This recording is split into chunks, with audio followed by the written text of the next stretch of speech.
ومن أحسن قولا ممن دعا إلى الله وعمل صالحا وقال إنني من المسلمين. السلام عليكم ورحمة الله وبركاته. بسم الله الرحمن الرحيم. الحمد لله رب العالمين والصلاة والسلام على سيد المرسلين نبينا محمد وعلى آله وصحبه أجمعين وبعد. সম্মানিত শ্রোতা দর্শক মন্ডলী, আল্লাহ রাব্বুল আলামিনের প্রশংসা এবং প্রিয় নবী সাল্লাল্লাহু আলাইহি ওয়াসাল্লামের উপর সালাত ও সালামের পর আজ রবিবার 27শে জিলকাদা 1446 হিজরি মোতাবেক 25শে মে 2025 আমাদের ধারাবাহিক আলোচনা ফিকহুল হজ্জ ওয়াল উমরাহ বা মানাসিকুল হজ্জ, হজ উমরার মাসলা মাসাইল সম্পর্কে ধারাবাহিক চলছে কয়েক সপ্তাহ থেকে। আজকে পর্ব নম্বর 4। আজকে সংক্ষেপে আলোচনা করব আমরা হজের বিভিন্ন প্রকরণগুলি সম্পর্কে, যে শ্রেণী বিভাগ রয়েছে, হজ কত প্রকার এবং কি কি, আর প্রত্যেকটির সংক্ষিপ্ত সংজ্ঞা বা পরিচয়, আর কোন হজ উত্তম, হজের প্রকারভেদ বা কিসিম কত প্রকার। আমরা যে কিতাব মুখতাসারুল ফিকহুল ইসলামী সংক্ষিপ্ত ইসলামী ফিকহ থেকে আলোচনা করছি, এবং তার সাথে আমরা কখনো তাতে সংক্ষেপ করে থাকি, আর কখনো তাতে প্রয়োজন মনে করলে তাতে আমরা উপকারী বিষয়গুলি সংযোজন করে থাকি। তো লেখক বলছেন আনোয়ার নসুক, হজের প্রকরণ, হজ কত প্রকার, কি কি বলছেন। হজ হচ্ছে 3 প্রকার: আত-তামাত্তু ওয়াল কিরান ওয়াল ইফরাদ। তামাত্তু, কিরান এবং ইফরাদ। ইফরাদকে কেউ কেউ আমাদের দেশে মুফরাদও বলে।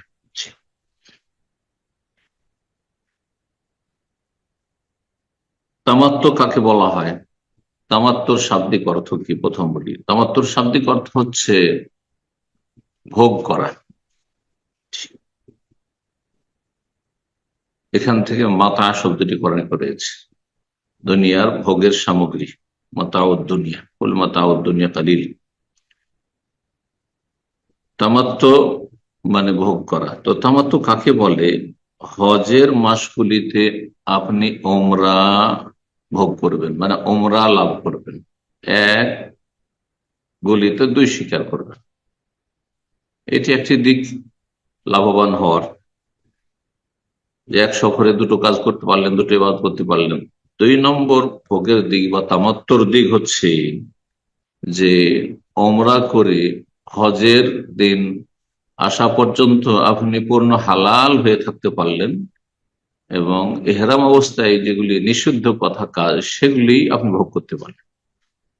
এই দিক থেকেও লাভবান। এই জন্য হজে তামাত্তুকে তামাত্তু বলা হয়। হজে কেরান, কেরান কারানা একরেনো থেকে, কেরান মানে মিলানো, তার মানে এতে উমরা এবং হজকে একসাথে মিলিয়ে নেওয়া হয় নিয়ত, এবং দুটোকে নিয়ে একসাথে চলা হয়। এতেও হজের সফরে উমরাও হয়ে যায় এক গুলিতে, অর্থাৎ এক সফরে 2টি কাজ হয়ে যায়, 2 শিকার করা সম্ভব হয়, কিন্তু সেটা একসাথে হয়, ভিন্ন ভিন্ন হয় না তামাত্তুর মতো। ইফরাদ মানে একক, অর্থাৎ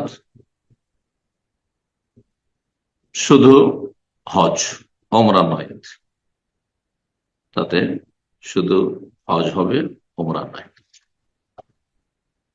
তো এখন আমরা সংজ্ঞাগুলি দেখি। সিফাতুত তামাত্তু, তামাত্তুর সংক্ষিপ্ত বিবরণ হচ্ছে আইয়ুহরিমা বিল উমরাতি ফি আশহুরিল হজ, হজের মাসগুলিতে ওমরার ইহরাম করবে। আর হজের মাস শাওয়াল থেকে শুরু হয়, শাওয়াল, জিলকাদা এবং জিলহজ মাসের 10 তারিখের রাত ফজর পর্যন্ত।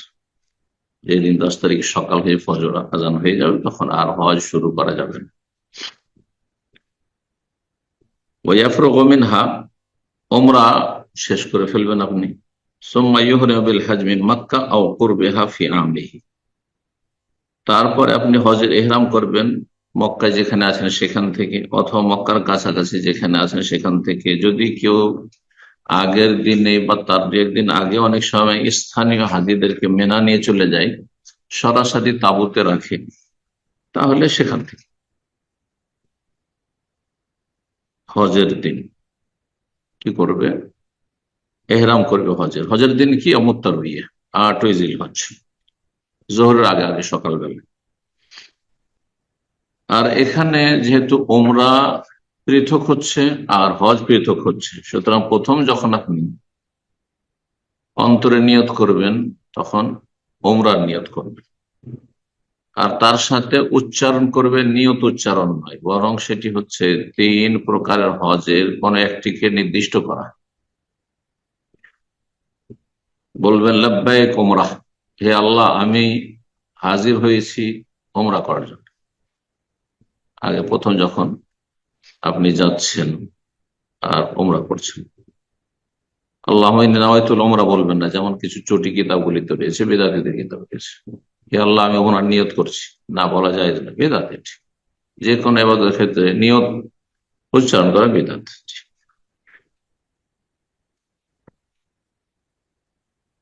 তাহলে হয়ে গেল, ওমরা হলো। আর হজের যখন এহরাম করবেন 8 তারিখে সকালবেলা, তখন বলবেন যে আল্লাহ লাব্বাইক হাজ্জান, আল্লাহ এখন আমি হজের জন্য হাজির হয়েছি, ওমরা শেষ করে ফেলেছি। 2 নম্বর হচ্ছে কেরান। বলছে সিফাতুল কেরান, কেরানের বিবরণ হচ্ছে আইয়ুহরিমা বিল উমরাতি ওয়াল হজ্জি মান, ওমরা হজ দুটোর একসাথে ইহরাম করবে। বাইরের হাজিরা মিকাতে যখন পৌঁছিবেন, যে কোনো পথে হোক না কেন, বা মিকাত বরাবর পৌঁছেবেন, তখন দুটোকে একসাথে নিয়ত করবেন অন্তরে, আর দুটোর এহরাম করবেন। অথবা যদি কেউ এমন করে যে হজে ইফরাদ করেছিল কিন্তু হজে ইফরাদ যেতে হজে কেরান উত্তম, দুটোকে মেলাতে চাই, তাহলে প্রথমে হজের এহরাম করেছিল, লেখক বলছেন সুম্মাইয়ুদখিল উমরা আলাইহি, তারপর ওমরাকে তাতে ঢুকিয়ে দেবে, ঢোকানো জায়েজ রয়েছে। বিশেষ করে তওয়াফ শুরু করার আগ পর্যন্ত, অনেকে বলেছেন তওয়াফ করার পরেও নিয়ত বদলানো যায়। আর এই ক্ষেত্রে আপনি উচ্চারণ করে নির্দিষ্ট করবেন আপনার হজকে, যে হজে কেরান করছে, লাব্বাইক উমরাতান ওয়া হাজ্জান, হে আল্লাহ আমি হাজির হয়েছি ওমরা এবং হজ দুটোর জন্য একসাথে। একসাথে এই দুটো শব্দ বলবেন।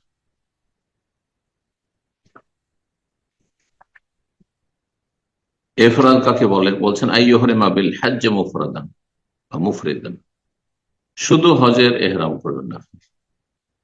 ওয়াসিফাতুন নুতক বিহি, আর এই ক্ষেত্রে আপনি উচ্চারণ করবেন অন্তরে নিয়ত করে, নিয়ত উচ্চারণ না, আবার বলছি লাব্বাইক উচ্চারণ করবেন, নির্দিষ্ট করবেন আপনার ইফরাদ হজকে, লাব্বাইক হাজ্জান বা লাব্বাইক হাজ্জাতান, হে আল্লাহ আমি হাজির হয়েছি হজের উদ্দেশ্যে। এখন কেরান আর ইফরাদে পার্থক্য কি, আর তামাত্তু, তিনটিতে পার্থক্য কি? তামাত্তু আর কেরানে পার্থক্য বললাম যে তামাত্তুতে উমরা ভিন্ন ভাবে হয়, আলাদা একবার উমরা হয়ে গেল, যেমন উমরা করেন, আর তারপর মাঝখানে হালাল হয়ে থাকলেন, তারপর 8 তারিখে হেরাম করলেন হজ। হজ মৌসুমে দুটোই হলো কিন্তু আলাদা। কেরান দুটোকে মিলিয়ে নিয়ে করলেন, কিন্তু হজও হইল উমরাও হইল। কেরান আর ইফরাদে কি পার্থক্য? বলছেন কাজের দিক দিয়ে, আমলগুলির দিক দিয়ে সমান সমান। ইফরাদেও একটি তওয়াফ ফরজ, একটি সাই ফরজ, আর কেরানও একটি তওয়াফ একটি সাই যথেষ্ট। তাই বলছেন ওয়ামালুল কারিন কামালিল মুফরিদে সাওয়া, কেরানকারী এবং এফরাদকারীর আমলগুলি একই সমান, একই রকম। তাহলে পার্থক্য কোথায়? এই পয়েন্টে তাহলে এক হয়ে গেল যে কাজগুলি কেরান আর এফরাদের একই রকম। পার্থক্য হচ্ছে যে কেরানকারীর ওপর কি রয়েছে? হাদি ফরজ রয়েছে, কোরবানি রয়েছে, যেহেতু হজ মৌসুমে সে ওমরাও করল।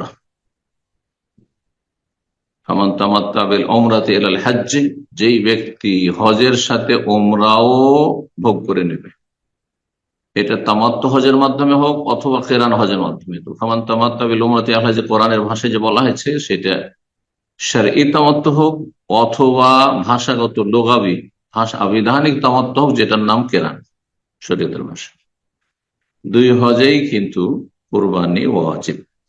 ওয়াল মুফরিদ লা হাদি আলাইহি, কিন্তু শুধু যদি হজ করেন, আপনি উমরা করলেন না হজ মৌসুমে, অন্য সময় আগেই করেছেন অথবা করেননি, করবেন পরে করবেন, তাহলে লা হাদি আলাইহি, হাদি ওয়াজিব নয়। কোনটি উত্তম? এফরাদ চাইতে কেরান উত্তম, আর কেরান এফরাদ দুটোর চাইতে উত্তম হচ্ছে তামাত্তু।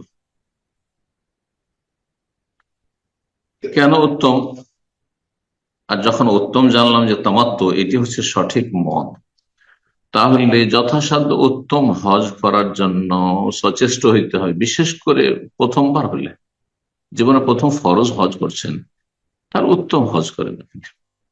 সময় আছে আপনার কাছে, এমন না যে সময় সংকীর্ণ হয়ে গেছে, আরাফার দিন চলে এসছে, সুতরাং দুটোকে একসাথে মিলিয়ে নিয়ে কেরান করতে হচ্ছে, এমনও নয়। সময় আছে, ওমরা আলাদা করতে পারবেন। কিছু সময়, অল্প সময়ের জন্য হলেও, কিছুক্ষণের জন্য হইলেও মাঝখানে হালাল হয়, আবার পুনরায় নিয়ত আপনি করে হজে প্রবেশ করতে পারবেন। 8 তারিখও হইলেও, অনেকে 8 তারিখ হয়েছে সময় বেশি নেই সেজন্য আমি দুটোকে মিলিয়ে কেরান করে নিলাম না, 8 তারিখে আপনি উমরা সকালবেলা সেরে নিয়ে তারপরে মেনে আসতে পারেন, আলাদা হয়ে না করে আপনি উমরা আর আলাদা হজ করতে পারেন, হজে তামাত্তু করতে পারেন। তামাত্তু করা উচিত প্রতিটি হাজিকে, কারণ তামাত্তু আফজালুল আনসাক ওয়া আউলাহ। লেখক বলছে তামাত্তু হচ্ছে সবচেয়ে উত্তম হজ। কেন উত্তম? এর দলিল, 1 নম্বর কথা, রাসূলুল্লাহ সাল্লাল্লাহু আলাইহি ওয়াসাল্লাম সমস্ত সাহাবায়ে কেরামদেরকে, যাদের সাথে কুরবানির পশু ছিল না, তাদের সবাইকে নির্দেশ দিয়েছেন যে তোমরা উমরা করে হালাল হয়ে যাও আর হালাল হয়ে যাও। 5 জিলহজ পৌঁছেছেন নবী সাল্লাল্লাহু আলাইহি ওয়াসাল্লাম, সাহাবায়ে কেরাম মক্কায়, মদিনা থেকে বললেন তোমরা হালাল হয়ে থাকো। 8 তারিখে আবার ইহরাম, কাউকে বাদ দেননি। একমাত্র বলে যার কাছে হাদিয়া রয়েছে আমার মতো। নবী সাল্লাল্লাহু আলাইহি ওয়াসাল্লাম কোরবানি পশু সাথে করে নিয়ে গেছেন। কোরবানি পশু সাথে করে নিয়ে গেলে ওয়ালা তাহলিকু রুউসাকুম হাত্তা ইয়াবলুগাল হাদিয়ু মাহিল্লাহ, হালাল হতে পারবেন না মাথা মুন্ডন করে যতক্ষণ পর্যন্ত হাদি যে সাথে নিয়ে এসছো সেটা জবাই না হয়। নবী সাল্লাল্লাহু আলাইহি ওয়াসাল্লাম সবাইকে তাকিদ করেছিলেন বিদায় হজে যে তোমরা সব হালাল হয়ে যাও এখন উমরা করে, ইল্লা মান সাকাল হাদি, একমাত্র যে হাদি সাথে নিয়ে গিয়েছিল। এটা একটা দিক যে তামাত্তু নবী সাল্লাল্লাহু আলাইহি ওয়াসাল্লাম নির্দেশ দিয়েছেন। 2 নম্বর হচ্ছে নবী সাল্লাল্লাহু আলাইহি ওয়াসাল্লাম তামাত্তুর জন্য আকাঙ্ক্ষা করেছেন, যদি আমি গায়েব জানতাম যে তামাত্তু করতে অসুবিধা নেই, হজের মৌসুমে উমরা আলাদা করলাম আর হজ আলাদা করলাম, এটাতে কোনো অসুবিধা নেই, কারণ জাহিলি যুগে এটাকে অসুবিধা মনে করা হতো, এটাকে বড় গুনহার কাজ মনে করা হতো। নবী সাল্লাল্লাহু আলাইহি ওয়াসাল্লামের কাছে ওহী আসেনি এই মর্মে, পরে ওহী এসেছে। লাউ ইস্তাকবালতু মিন আমরি মাস্তাদবারতু মা সুকতুল হাদি, যদি আমি জানতাম আগে যে আল্লাহ রাব্বুল আলামিন এই জাহিলি যুগের এই যে মতবাদ, যে হজ মৌসুমে মাঝখানে হালাল হয়ে থাকা, উমরা করে আর তারপরে স্ত্রী সম্ভোগ করা, মিনাফসিল ফুজুর, পাপের কাজ, এটি কুসংস্কার তাদের, আর এটাকে নবী আল্লাহ রাব্বুল আলামিন বাতিল ঘোষণা করবেন, ভাবছিলাম যে আগে যেমন আমাদের পূর্বপুরুষরা করতো সেইভাবে আমি হজে তামাত্তু হয়তো চলবে না, সেজন্য আমি পশু নিয়েছি যে কেরান। লাউ ইস্তাকবালতু মিন আমরি মাস্তাদবারতু, পরে যা জানতে পারলো ওহীর মাধ্যমে, সেটা আগেই যদি জানতে পারতাম, তাহলে নবী সাল্লাল্লাহু আলাইহি ওয়াসাল্লাম গায়েব জানতেন না, মা সুকতুল হাদি, তাহলে হাদির পশু নিয়ে আসতাম না, ওয়ালা জাআলতুহা উমরা, আর উমরা করে আমি হালাল হয়ে যেতাম তোমাদের। আকাঙ্ক্ষা করেছেন, নির্দেশ দিয়েছেন। দুটো কারণ হলো তামাত্তু উত্তম হওয়ার। তৃতীয় কারণ হচ্ছে তামাত্তু 3 হজের মধ্যে সবচেয়ে সহজ, কারণ দীর্ঘ সময় আপনাকে এখানে অবস্থায় থাকতে হচ্ছে না, গেলেন উমরা করলেন হালাল হয়ে গেল, প্রায় 2-3 ঘন্টার মধ্যে উমরা হয়ে গেল, হালাল হয়ে গেল, তো সাই করে হালাল হয়ে থাকলেন 8 তারিখ পর্যন্ত যতদিন। চিন্তা করে এখন যারা হাজিরা চলে এসছে, আসা অনেকের 15 দিন 20 দিন হয়ে গেল, তাদের হজের সময় আসার 1 মাস আগে থেকে যদি হজে কেরানে থাকে বা ইফরাদে থাকে, তাহলে এহরাম অবস্থায় থাকতে হবে সবসময়। হ্যাঁ, এহরামের বিধি নিষেধ পালন করে দীর্ঘ সময় ধরে থাকাটা কষ্টকর। এর তুলনায় তামাত্তুতে উমরা করে নিলাম, হালাল হয়ে গেলাম, আর তারপরে সবকিছু হালাল যা নিষিদ্ধ এহরাম অবস্থায়, 8 তারিখে তখন আবার এহরাম করে 8, 9, 10 তারিখে সকালে এসে হালাল, পাথর মারার পরে মাথা মনার করে হালাল। আর একটা দিক তামাত্তু উত্তম হওয়ার, সেটা হচ্ছে যে তামাত্তুতে কাজ বেশি, আমল বেশি। তামাত্তুতে উমরা আলাদা আর হজ আলাদা, সেই জন্য 2 সাই ফরজ। উমরার একটি সাই, 2 তওয়াফ, 2 সাই। পক্ষান্তরে কেরানে প্রথম আর ইফরাদে যে প্রথম যে তওয়াফটি, তওয়াফে প্রথম, এটি সুন্নাত, ফরজ নয়। তারপরে একটি সাফা মারো সাই যথেষ্ট, একটি সাই দিয়ে হজে কেরান হবে, এটি হচ্ছে সঠিক মত, সেই হাদিস দ্বারা প্রমাণিত। যদি একদল ইখতিলাফ করেছে, কিন্তু তাদের ইখতিলাফ দলিল সম্মত নয়। ইফরাদে একটি সাই যথেষ্ট, তাহলে অতিরিক্ত একটা সাই হইল। 2 বার করে চুল কাটা হইল, একবার উমরার জন্য, উমরা থেকে হালাল হয় তামাত্তুতে, আর একবার হজ থেকে। এভাবে তাদের কাজ বেশি।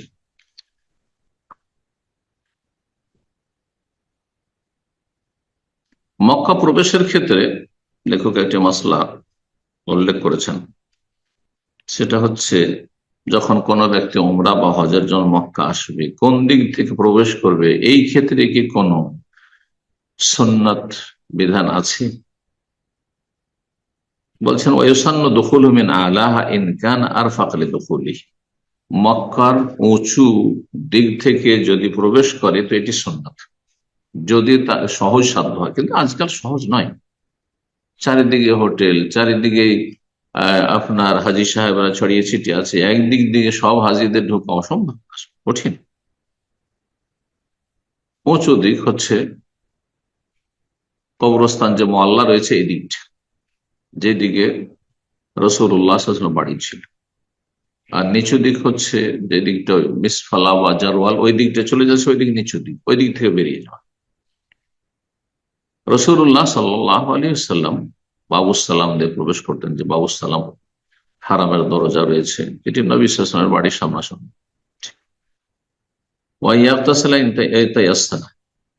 মক্কা গিয়ে গোসল করা, এটিও সুন্নাত, যদি সহজ সাধ্য হয়, সম্ভব হয়। এর অবস্থায় গোসল করতে কোনো বাধা নেই, বরং মক্কা গিয়ে গোসল করা সুন্নাত।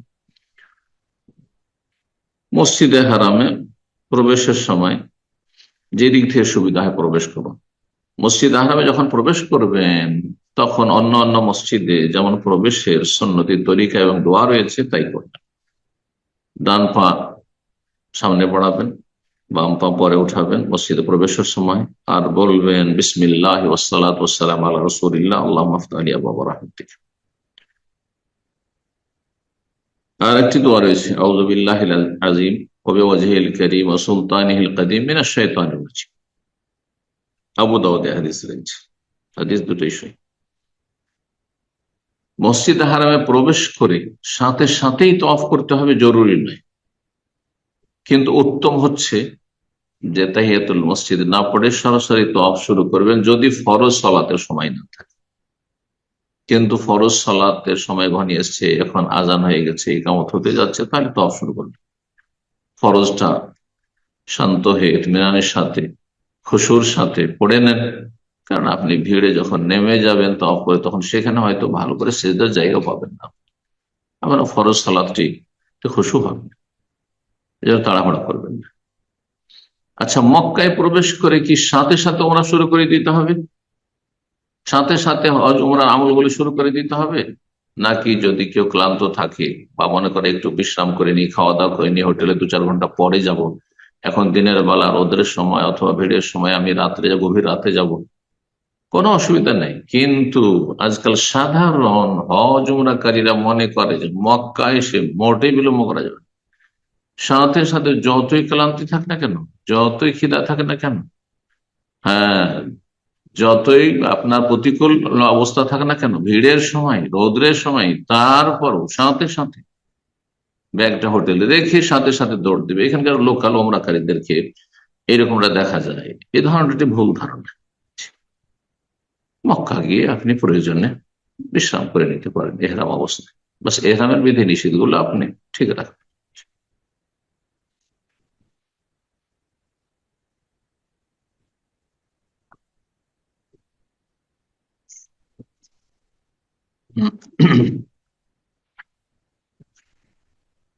তারপরে আমাদের আর একটু যেহেতু সময় আছে, সুতরাং আমরা আলোচনা করি হজের রোকন এবং ওয়াজিবাতগুলি সম্পর্কে।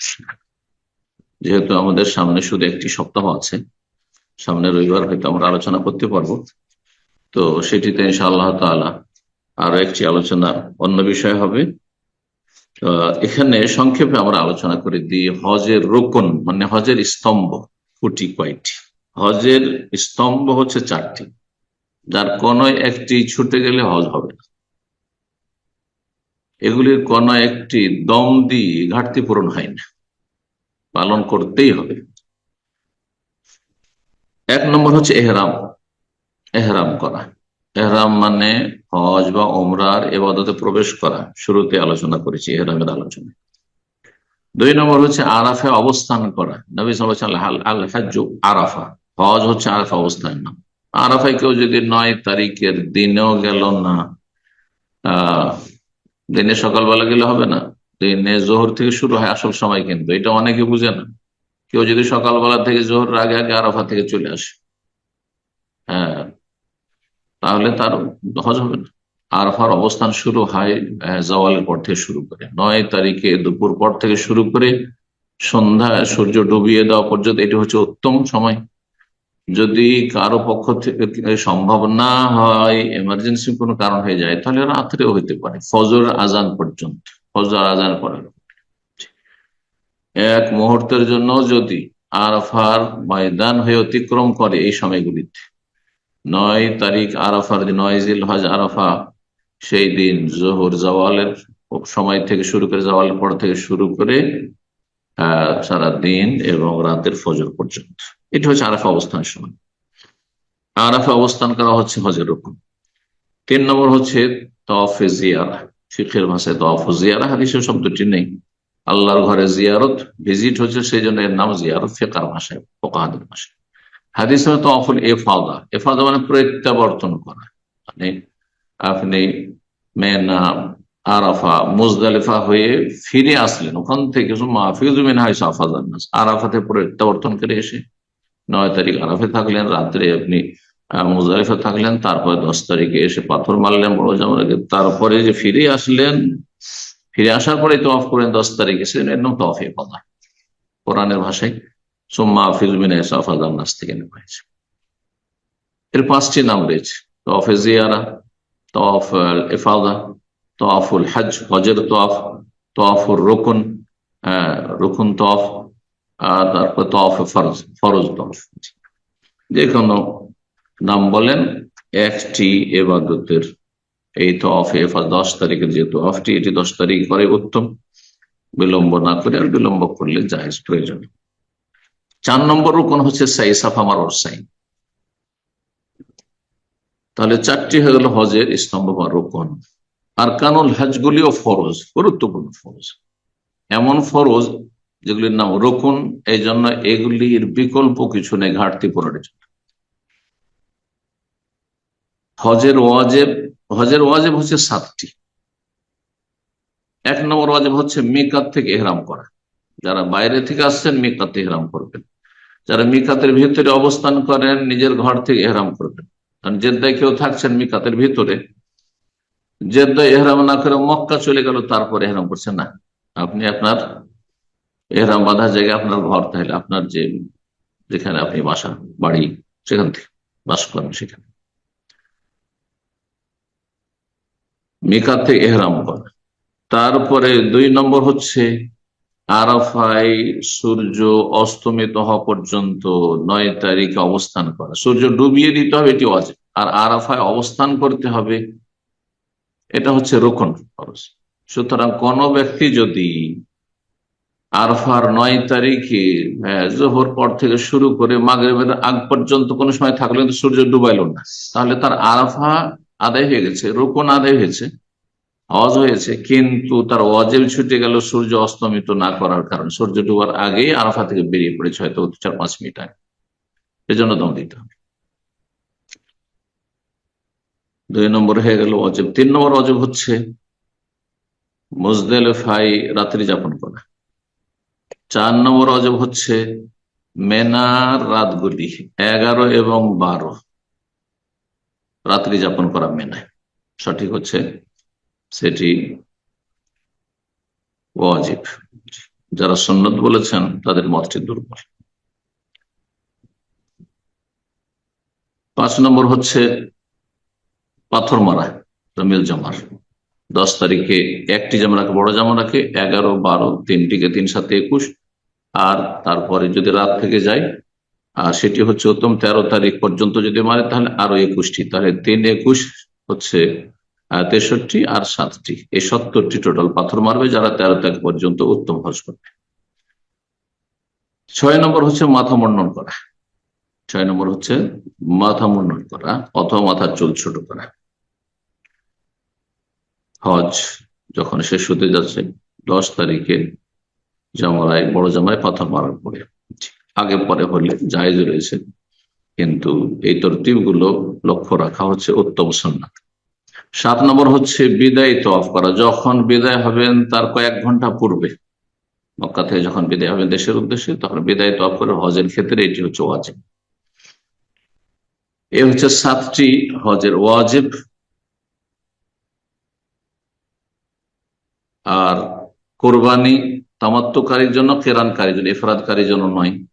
তারপরে কোরবানি তামাত্তু কেরানের ক্ষেত্রে যদি অপারগ হয়, অভাবী হয়, অথবা কোরবানির পশু পাচ্ছে না, তাহলে তার বিকল্প হচ্ছে 10টি রোজা, 3টি মক্কাতেই রাখা হজ মৌসুমে হজে এসে, আর ওয়াসাবাতিন ইযা রাজাতুম, আল্লাহ রাব্বুল বলেছেন ফামান তামাত্তা বিল উমরাতি আল হজ্জ ফামাস্তাইসার মিনাল হজ্জ।